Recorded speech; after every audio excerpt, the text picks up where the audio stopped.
Misty Copsey is a 14-year-old girl who grew up with her mother, Diana, in the small town of Puyallup, Washington. Bright, athletic, and well-liked, Misty has a lively, engaging personality. Her mother has raised her on her own ever since splitting up with Misty's father, Buck, shortly after her birth. Until 1992, they live in a modest neighborhood, a mobile home community called Green Meadows. That year, Diana moves them to nearby Spanaway, hoping to give Misty a more stable environment.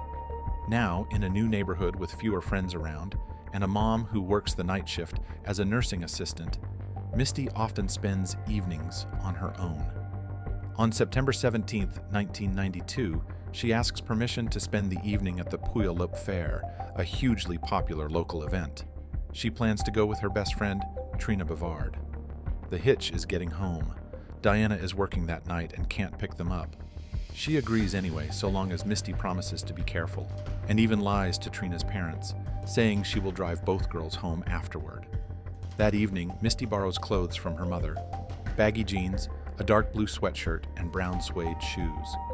Diana remembers watching her daughter cross the street toward the fair, looking small in the oversized outfit. Around 8:40 p.m., the girls realize they have missed their return bus. From a payphone, Misty calls her mom to explain. She mentions Reuben Schmidt, an 18-year-old family acquaintance who might give her a ride. Diana flatly refuses. She distrusts Schmidt because of past behavior. After the call, Misty has no plan. Trina finds one. Her 23-year-old boyfriend, Michael J. Reiner, is coming for her and offers Misty a lift. Misty declines. She doesn't trust him. Trina leaves, and Misty is alone, on foot, after dark, with no transportation. Everything changes there.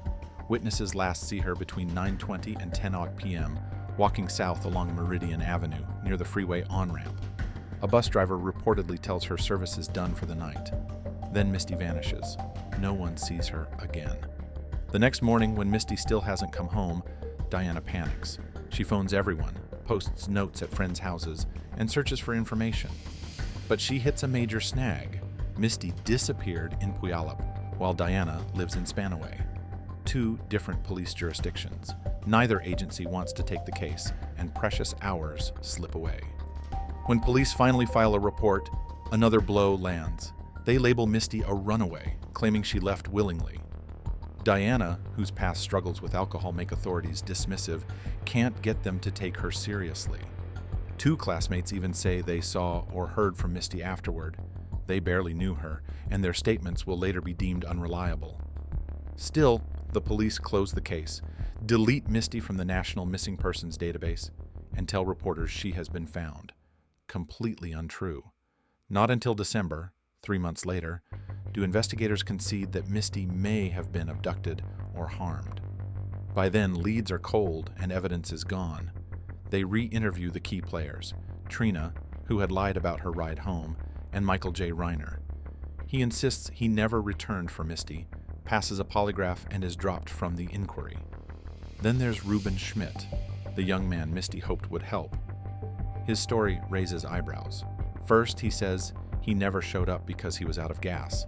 Later, he claims memory lapses, saying he woke up the next day at his grandmother's farm with no idea how he got there.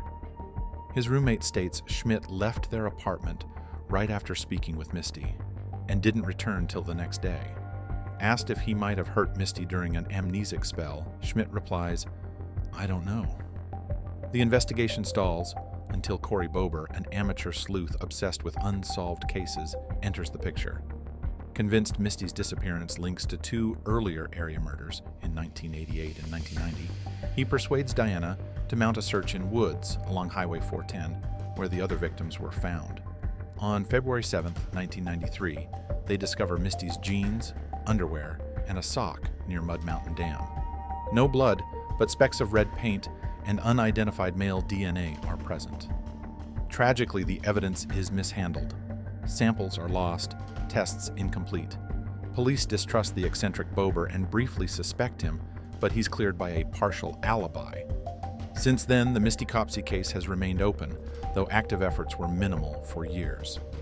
Even today, pleas for information circulate on social media, yet the truth is still buried in the darkness of that September night in 1992.